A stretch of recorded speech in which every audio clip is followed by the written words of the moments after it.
Well, thanks for visiting us this morning at KTALnews.com. I'm meteorologist Josh Morses, and this is your Monday morning forecast update, kicking off the week with a few thunderstorms this afternoon. We do have a cold front that's on approach here today. We're not going to feel the colder air with this front until we get the middle of the week, but the storm component of this front will be making its way into most areas by the early to mid-afternoon hours today. Level 1 marginal risk for severe thunderstorms today, so we're not expecting widespread severe weather, but we can't rule out an isolated storm or two bringing some severe weather hazards. Wind is going to be the main hazard today, but we are thinking there is maybe a window where we could see a tornado or two as well, and we'll touch on that once we get to Futurecast. But the setup for us today, we have this area of low pressure that's going to slide just to the north of us as usual. There's a cold front kind of trailing off the south side of the low there, which is going to interact with some of the warmer air that we have in place here over the ArkLaTex today. And as that front arrives and kind of hits that warmer air, it will trigger this narrow line of thunderstorms. Now, we will have some storms that hold together and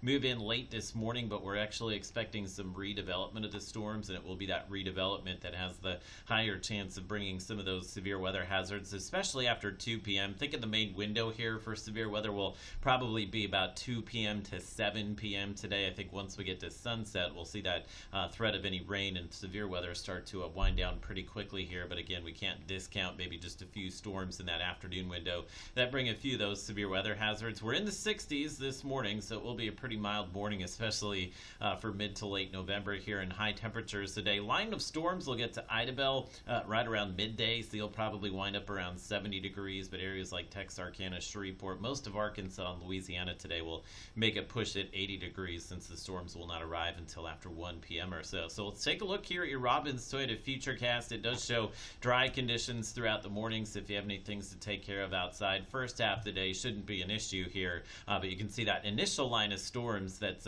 over in central Texas this morning. It weakens as it moves into the ArkLaTex, but we really couldn't rule out maybe some wind with a few of the storms here. But you'll see some redevelopment this afternoon. It will be these storms, I think, especially into Louisiana and Arkansas, that have a higher potential of bringing maybe some of those severe weather hazards here. And you can see the wind shear is pretty impressive with this system, which is why we can't rule out maybe an isolated tornado or two. But a lot of the fuel or a lot of the ingredients for severe storms are kind of lacking today, so maybe just a short overlap where we could see some of these storms become severe this afternoon. But we should see that severe weather threat wind down maybe a few hours after sunset tonight. You could see rapidly clearing skies later tonight. Would expect that the line will be moving quick enough. We don't see any flooding issues here, but we are showing a few areas, center, Mansfield, and maybe down towards Natchitoches, picking up 1 to 2 inches of rainfall. And as we go through the overnight hours, cool tonight as we'll be in the 50s, but a beautiful day tomorrow. Will be sunny with high temperatures in the 70s likely, and the cooler air will start to push in